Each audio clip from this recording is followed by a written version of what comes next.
नमस्कार दोस्तों, मेरा नाम है विकल्प चौहान। मैं आप सभी का स्वागत करता हूं मेरे यूट्यूब चैनल टारगेट यूपीएसआई एवं कांस्टेबल पर। ठीक, जैसे कि आज आपने थंबनेल पर भी देखा होगा, ये करंट अफेयर की एक क्लास है जिसमें कि आपका आजकल जो है बहुत ही सुर्खियों में है महात्मा ज्योतिबा फूले, क्योंकि उन पर एक मूवी बनी थी जो कि सीबीएफसी द्वारा जो है स्टे दे दिया गया है उसके रिलीज़ पर। और ज्योतिबा फूले जो है हमारे एक बहुत ही बड़े समाज सुधारक थे। ठीक, तो आज उनके बारे में हम स्टार्ट करते हैं। एक दंपत्ति थे, हस्बैंड वाइफ थे, उनके बारे में आज हम बात करेंगे और उनसे रिलेटेड जो है बहुत सारे क्वेश्चन हमारे एग्जाम्स में सैकड़ों बार आ भी चुके हैं।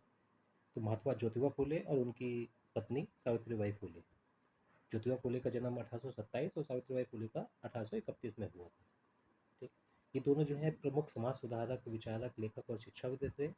और ज्योतिबा फूले का जन्म जो है महाराष्ट्र के सतारा जिले में हुआ था। अब यहाँ पे हम इनके जो है इंपॉर्टेंट क्वेश्चंस के बारे में बात करते हैं कि इनसे रिलेटेड जो है क्वेश्चंस हमारे आते हैं। सबसे ज़्यादा इंपॉर्टेंट क्वेश्चन आता है कि 1873 में सत्यशोधक समाज की स्थापना इनके द्वारा की गई थी। और 1848 में भारत की पहली कन्या विद्यालय पुणे में इस दंपत्ति द्वारा स्टार्ट किया गया था, जहाँ पर इनकी पत्नी सावित्रीबाई फूले जो है भारत की पहली महिला शिक्षिका बनी थी। तो ये क्वेश्चन भी कई बार आ चुका है कि भारत की पहली महिला शिक्षिका कौन थी, तो उसका आंसर रहेगा आपका सावित्रीबाई फूले। और इन्होंने कन्याओं के लिए या लड़कियों के लिए भारत में उससे पहले कोई स्कूल नहीं थे, तो पुणे में पहला स्कूल खोला गया था कन्या विद्यालय 1848 में सावित्रीबाई फूले और महात्मा ज्योतिबा फूले के द्वारा। और 1873 में इनके द्वारा एक सत्यशोधक समाज की स्थापना की गई थी।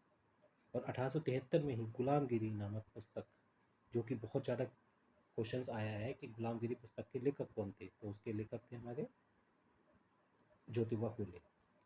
ठीक, और इस पुस्तक में अब देखिए क्वेश्चन जो है ये तो बहुत बार आ चुका है कि गुलामगिरी पुस्तक के लेखक कौन थे, लेकिन इस पुस्तक में था क्या, ये भी आ सकता है क्वेश्चन। तो इस पुस्तक में जो है ब्राह्मणवादी व्यवस्था और जाति आधारित शोषण की आलोचना की गई थी। ठीक, इनका एक और पुस्तक है। अब देखिए ये पुस्तक तो आपकी कई बार आ चुकी है, तो अब इनकी एक और पुस्तक है, तो आने वाले एग्जाम्स में ये पुस्तक भी आ सकती है। उस पुस्तक का नाम है किसान का कोड़ा। किसान का कोड़ा। अब आप इस पुस्तक के लेखक पहली बात तो याद रखिएगा कौन है, हमारे महात्मा ज्योतिबा फूले। और इस पुस्तक में किया गया था कि इनके द्वारा जो है किसानों के शोषण का उजागर किया गया था। और इनका एक नारा भी है, क्योंकि देखिए बहुत से कथन भी आपके एग्जाम में आते हैं कि निम्न कथन किस समाज सुधारक का था या किस स्वतंत्रता सेनानी का था। तो इनका नारा याद रखिएगा, शिक्षा, संगठन और संघर्ष। अब आते हैं हम इनकी पत्नी सावित्रीबाई फूले के बारे में जो रिलेटेड क्वेश्चंस हमारे आते रहेंगे। इनको कहा जाता है कि आधुनिक भारत में नारी शिक्षा की जननी कहा जाता है सावित्रीबाई फूले को।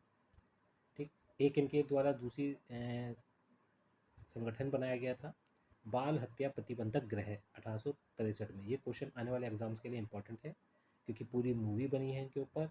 मूवी विवाद में रही है कुछ सीन्स की वजह से, उन विवाद पे हम नहीं पढ़ेंगे, हमें बस इनके बारे में पूरी जानकारी याद रखनी है। और सबसे बड़ी बात है कि आपको रिवाइज रखना है। तो क्वेश्चन आपका कैसे आ सकता है कि बाल हत्या प्रतिबंधक ग्रह की स्थापना कब हुई थी, तो 1863 में। और अगर इसके संस्थापक पूछा जाएगा तो सावित्रीबाई फूले, या फिर आपका ऑप्शन में आ सकता है महात्मा ज्योतिबा फूले भी, क्योंकि इन्हीं दोनों ने मिलकर, हस्बैंड वाइफ ने मिलकर जो है इसकी स्थापना की थी। इसमें होता क्या था, जो विधवाएं थीं और हमारा, तो इस चीज़ को बस याद रखिएगा, जो विधवाएं थी, क्योंकि वो भी क्वेश्चन बन सकते हैं कभी कभी, डीप में भी क्वेश्चन बन जाते हैं। तो विधवाएं और जो रेप पीड़ित जो महिलाएं थीं और उनके बच्चों का जो है लालन पोषण होता था। और महिला सेवा मंडल, इनकी भी स्थापना सावित्रीबाई फूले, या फिर क्वेश्चन में आ सकता है, आंसर में आपको देखने को मिल सकता है महात्मा ज्योतिबा फूले। ठीक, इसके द्वारा क्या लड़कियों को पढ़ाने के लिए कई स्कूल खोले गए थे, जिसमें कि आपको पहला क्वेश्चन बताया भी कि 1848 में पुणे में खोला गया था, वो महिला सेवा मंडल के तहत ही खोला गया था। और सावित्रीबाई फूले की कुछ दो रचनाएं हैं, तो रचनाएं भी याद रखेंगे, क्योंकि आपकी जैसे उनकी दो रचनाएं हमें याद हो गई हैं, किसान का कोड़ा और गुलामगिरी। गुलामगिरी तो आती रही है, लेकिन किसान का कोड़ा भी आ सकती है, तो याद रखिएगा किसान का कोड़ा भी महात्मा ज्योतिबा फूले द्वारा लिखित एक नया पुस्तक थी। अब सावित्रीबाई फूले की रचनाएं, काव्या फूले 1854 में, और इनकी दूसरी रचना थी बावन कशी सुबोध रत्नाकर।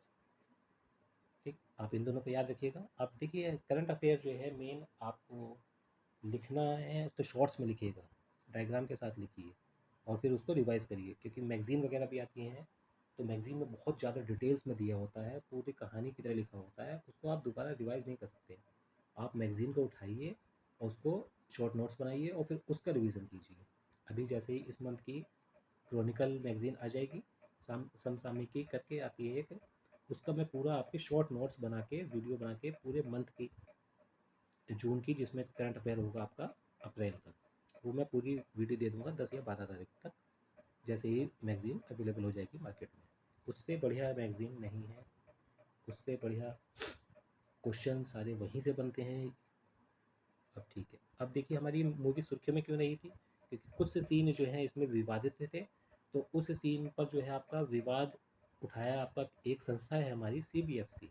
अब हम सीबीएफसी के बारे में भी बस 4 पॉइंट याद रखने हैं हमें, कुछ पॉइंट याद रखने हैं और कुछ पॉइंट खाली पढ़ने हैं। तो सीबीएफसी का पहला पॉइंट हमें सबसे मेन इंपॉर्टेंट याद रखना है कि इसकी फुल फॉर्म क्या है, central board of film certification, या फिर हिंदी में कहेंगे केंद्रीय फिल्म प्रमाणन बोर्ड, 1952, यानी 1952 यहाँ पे लिखा है, मतलब इसकी स्थापना जो है, एस्टेब्लिशमेंट जो है 1952 में हुआ होगा। ठीक, और किस अधिनियम के तहत हुआ, तो अधिनियम भी आपका लिखा हुआ है, सिनेमेटोग्राफ अधिनियम 1952 के तहत। और इसके पहले अध्यक्ष जो थे सी एस अग्रवाल, और वर्तमान अध्यक्ष जो हैं आपके इस समय के प्रसून जोशी हैं, जो कि एक लिरिसिस्ट हैं, गीतकार हैं। प्रसून जोशी काफ़ी फेमस हैं। ठीक, तो बस ये पॉइंट याद रखिएगा। हाँ, ये केंद्रीय फिल्म प्रमाणन बोर्ड करता क्या है, देखिए एक तो सर्टिफिकेट देता है कि यू है, यूएस है, यूए है, एडल्ट मूवी है, तो उन सब के जो है आयु वर्ग के अनुसार रेटिंग देना होता है, और फिल्मों को सार्वजनिक प्रदर्शन के लिए प्रमाणित भी करना होता है, और भारतीय कानून नियमों का पालन भी हो, इसलिए भी ये भी सुनिश्चित करता है। ठीक, चलिए आपका ये छोटी सी वीडियो ही थी आज। ऐसी ऐसी आपको वीडियो डेली जो है मिलती रहा करेंगी, जो कि करंट से रिलेटेड होंगी, और करंट में जो भी टॉपिक होगा उससे रिलेटेड जो उनकी पूरी हिस्ट्री होगी वो मिलेगी।